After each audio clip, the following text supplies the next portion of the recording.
navuga nk'ibyo Theoneste yavuze,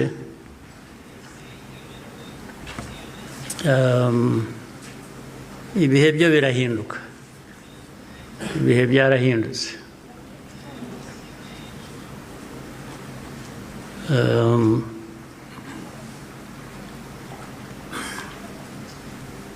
Nta uzongera gupfa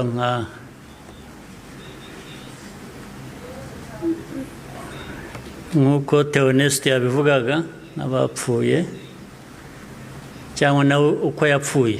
Buriya yarapfuye,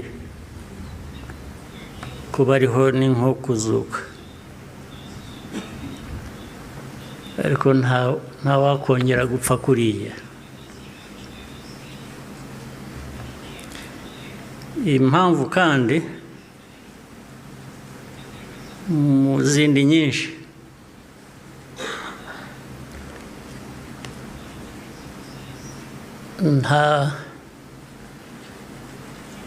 ntabwo wakwica umuntu kabiri.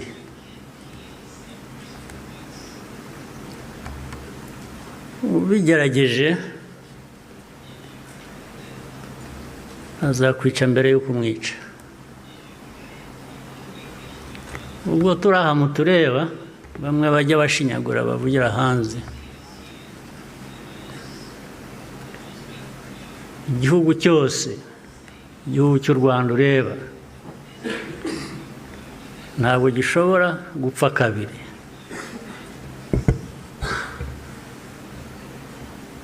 Mbere y'uko wakwica u Rwanda nzakwica.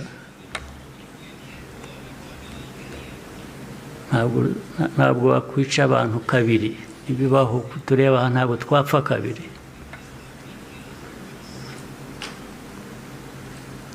Ari twe bakuru,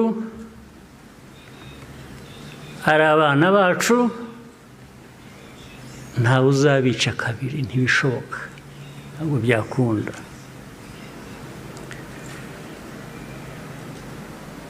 Tuzabaho nk'uko abantu bakwiriye kuba babaho, nk'uko abandi abari bose babaho, byanze bikunze, ntawe twabisaba kubaho.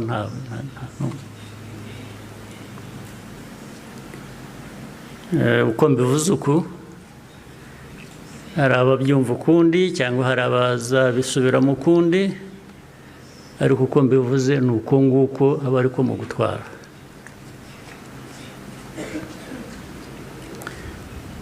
Ndabasaba rero ngo nkomeze ijambo ryanjye mu